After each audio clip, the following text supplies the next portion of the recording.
मेरा नाम है दीक्षा अग्रवाल और मैं आप सभी का इनक्रेडिबल आश्रम में स्वागत करती हूँ। जैसा कि आप सब लोग जानते हैं, अभी कोरोना महामारी की वजह से हम लोग आपकी ऑफलाइन क्लासेस नहीं ले पा रहे हैं, तो इसलिए हमने ऑनलाइन क्लासेस के लिए आपके लिए स्टार्ट किया है। इसलिए मैं आपको आज यूनिवर्सिटी ऑफ राजस्थान का बीएससी फर्स्ट ईयर जूलॉजी का सिलेबस बताने जा रही हूँ। इस सिलेबस में आपके 3 पेपर्स हैं, paper first, paper second and paper third, जो है आपके एनिमल डाइवर्सिटी। पेपर फर्स्ट है animal diversity and paper second है cell biology and genetics and paper third है जो आपके है डेवलपमेंट बायोलॉजी, मतलब कि भ्रूणीय विकास किस तरह से होता है वो हम देखेंगे। तो पेपर फर्स्ट ये है आपके 33 मार्क्स का।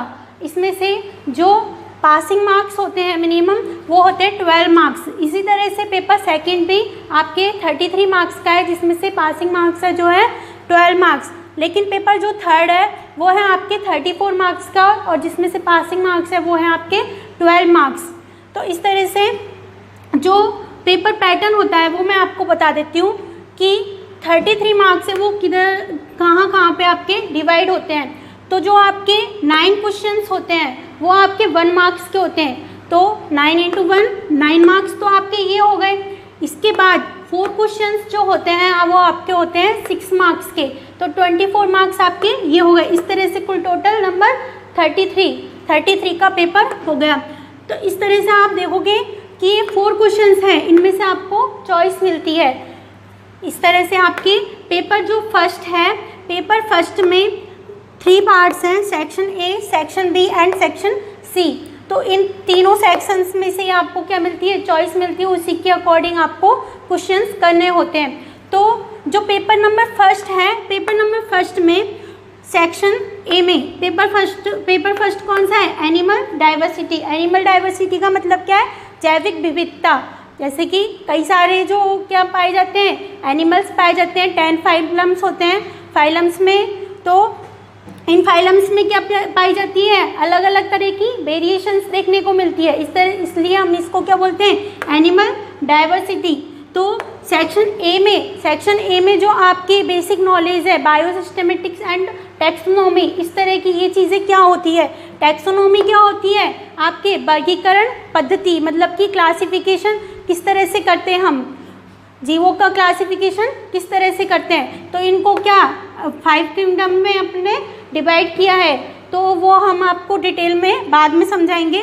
तो इस तरह से जो आपके पेपर फर्स्ट है एनिमल डाइवर्सिटी से रिलेटेड, तो इसमें जो आपके बेसिक नॉलेज आती है कि बायोसिस्टेमेटिक्स क्या है, टैक्सोनॉमी क्या है, इनकी डेफिनेशन क्या है, इनके और यूजेस क्या हैं, क्या हमको इनसे बेनिफिट मिलता है। और इसके बाद में हम देखेंगे कि क्लासिफिकेशन किस तरह से किया हुआ है, जो 5 किंगडम क्लासिफिकेशन है और भी तरह का क्लासिफिकेशन है वो हम सब देखेंगे। इसमें कॉर्डेट्स, नॉन कॉर्डेट्स, किधर तक ये जो डिवाइड होता है उस तरह का। इसके बाद में जो सेक्शन बी है, सेक्शन बी में हम देखेंगे प्रोटोजोआ, पॉरीफेरा एंड सिलेंट्रेटा के बारे में। तो जो फर्स्ट 3 फाइलम्स होते हैं आपके वो होते हैं प्रोटोजोआ, पॉरीफेरा एंड सिलेंट्रेटा। इसके बाद में जो है आपके सेक्शन सी में अदर 4 फाइलम्स के बारे में आपको जानकारी देखने को मिलेगी। टीनोफोरा, प्लेटेहेल्मिन्थीस, एस्केहेल्मिन्थीस एंड एनेलिडा के बारे में। इसके बाद में जब आप बीएससी सेकेंड ईयर में आ जाओगे तो इसके बाद में जो आगे के जो फाइलम्स आएंगे, एनेलिडा के बाद में जो फाइलम आता है वो आता है आर्थ्रोपोडा।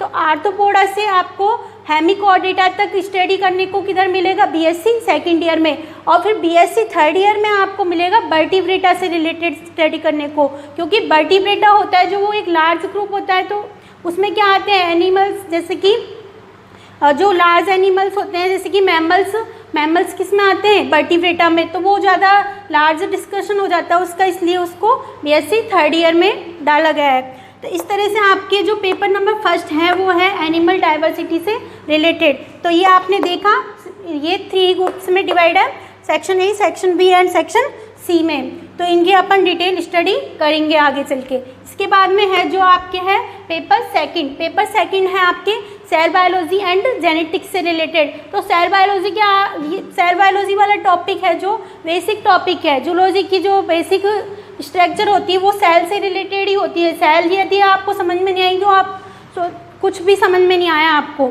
ये है कि सेल बायोलॉजी से रिलेटेड है ये वाला टॉपिक। तो सबसे पहले हम इसी टॉपिक के बारे में डिस्कशन स्टार्ट करेंगे। तो सेल बायोलॉजी से सेल बायोलॉजी एंड जेनेटिक्स, तो इसमें भी, इस पेपर में भी आपके 3 पार्ट्स हैं, section A, section B and section C. तो जो सेक्शन ए है वो है cell biology and cytoplasmic organelles, जो सेल का जनरल इंट्रोडक्शन होता है, जो आपने 11th में भी पढ़ा होगा। तो इसके बाद में आप बीएससी में भी पढ़ोगे। Cell biology and cytoplasmic organelles, cell biology की खोज किसने की, सेल थ्योरी और प्रोकैरियोटिक यूकैरियोटिक सेल, जो बेसिक होता है अपना नॉलेज वो हम इसमें डिस्कस करेंगे। साइटोप्लाज्मिक ऑर्गेनल्स जैसे माइटोकॉन्ड्रिया, गोल्जी बॉडी, राइबोसोम वगैरह हम सब इसमें डिस्कस करेंगे। इसके बाद में है जो आपके हैं सेक्शन सी। सेक्शन सी का मतलब सेक्शन सी में है आपके nuclear organisation, nucleic acid and cell division. Cell in reproduction का मतलब है सेल डिवीज़न, माइटोसिस, मियोसिस वगैरह पढ़ा होगा आपने, तो उसकी और डिटेल में स्टडी हम इधर करेंगे।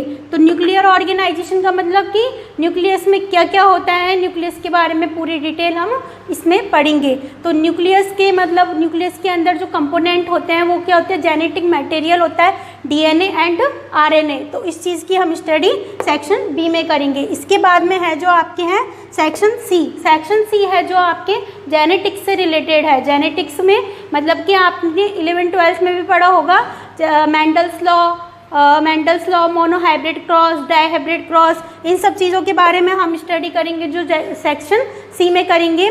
जेनेटिक्स क्या होता है, मेंडल जो होता है वो क्या, मेंडल ने कौन कौन से लॉज दिए, उस बारे में हम स्टडी किस में करेंगे, सेक्शन सी में। इसके बाद में है जो आपके पेपर नंबर 3। तो पेपर नंबर 3 जैसे कि मैंने आपको पहले भी बताया कि 34 मार्क्स का है। तो 34 मार्क्स का है, तो इसमें डिवाइडेशन किस तरह से है मार्क्स का, वो है 10 क्वेश्चंस, वो 10 क्वेश्चंस जो आएंगे आपके वो आएंगे 1 मार्क्स के। तो इस तरह से 10 × 1 10 मार्क्स, तो ये हो गए आपके। एंड 4 क्वेश्चंस जो आएंगे आपके वो आएंगे 6 मार्क्स के। तो 24 मार्क्स आपके ये हो गए। इस तरह से आपके 34 मार्क्स का ये वाला पेपर हो गया। तो जो पेपर नंबर 3 है उसमें भी 3 पार्ट्स हैं, section A, section B, section C. तो सेक्शन ए में है जो है डेवलपमेंट बायोलॉजी का इंट्रोडक्शन, डेवलपमेंट बायोलॉजी की खोज के बारे में कौन कौन साइंटिस्ट आ गया है, तो उनके बारे में हम स्टडी करेंगे कि इसका स्कोप क्या है। और जनरल जो इंट्रोडक्शन होता है डेवलपमेंट बायोलॉजी से रिलेटेड वो हम किस में करेंगे, सेक्शन ए में। इसके बाद में हम देखेंगे गैमेटोजेनेसिस मतलब कि फॉर्मेशन ऑफ स्पर्म एंड ओवा, तो इसका भी हम स्टडी हम किस में करेंगे, सेक्शन ए में। इसके बाद में जो आपका आएगा सेक्शन बी। सेक्शन बी में हम करेंगे एम्ब्रियोनिक डेवलपमेंट मतलब कि भ्रूणीय विकास, जैसे कि मानव के एम्ब्रियो का डेवलपमेंट किस तरह से होता है, तो उस चीज़ की हम स्टडी सेक्शन बी में करेंगे। उसके पैटर्न क्या क्या होते हैं, किस तरह का पैटर्न फॉलो करता है वो, क्लीवेज वगैरह सारी स्टडी हम किस में करेंगे, सेक्शन बी में। इसके बाद में है जो आपके हैं सेक्शन सी। सेक्शन सी में है डायमेंशन इन डेवलपमेंट बायोलॉजी। तो मतलब कि और क्या स्टडी करेंगे हम इसमें, रीजनरेशन एंड सेल डेथ। तो ये काफ़ी सारे अच्छे अच्छे टॉपिक आएंगे आपके सेक्शन सी में। तो रीजनरेशन मतलब कि डिवीज़न मतलब कि उसका पुनर्फॉर्मेशन, निर्माण, रीजनरेशन होता है। और सेल डेथ मतलब कि apoptosis. If you like this video, like, comment and share this video. And अब हम आगे इसके बाद जो सेल बायोलॉजी वाला टॉपिक है वो स्टार्ट करेंगे। Okay, thank you.